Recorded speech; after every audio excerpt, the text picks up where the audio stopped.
ugu soo dhawaad min naga bilaab magacaaga magacayga naga bilaab magacayga Bashiir Maxamed Cabdi oo ku magac dheer Nusayr Bashiirow su'aal baan ku weydiinayaa waxaan ku dhahayaa waxbaan ku dhahayaa haddii aad dhahdo waad ka baxsatay haddii aad dhihi weydina waad barnaamij taas ku tiin kulay waxaan u malan barnaamijka haweenka baa ku fiican marka darag gabayga ku dhaama malmale waa si wanaagsan gabar ahaan kaama dhigay laakiin barnaamijyada meelaha ka maqasho marka aroosyada joogtiyo waxbadi ku dhufan waxaan ka xasuustaa insha Allah waxaad tiraahdaa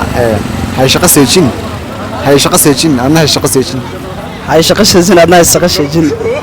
waad garanay ma ku celiya mar kula baalaha hay shaqo seejin adna hay shaqo seejin hay shaqo seejin adna hay shaqo seejin sidii degdeg hay shaqo seejin adna hay shaqo seejin ma yiri dawal asbad ka dhigtay yani xagga horena asbad ka dhigtay xagga dambana as marka waxaan ka doonayaa inaad barnaamij okay haddaan ku barnaamij magaca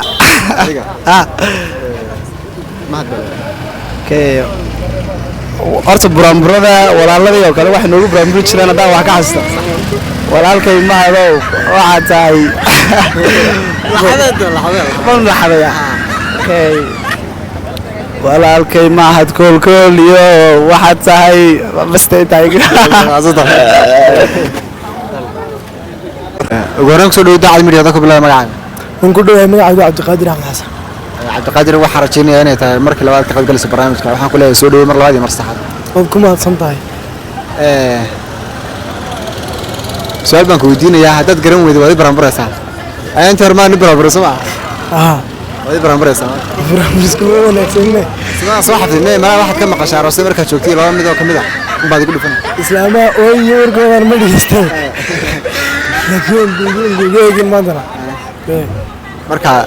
su'aasha waxa ka waranaysaa adoo ambalaas wata yaa waxa aragtay masaajidka kiniisad goonaya marka mid ka hor dumin lahayd ambalaas xawil ku dib ambalaas ka dhaay amal ku qaaday xilliga muddo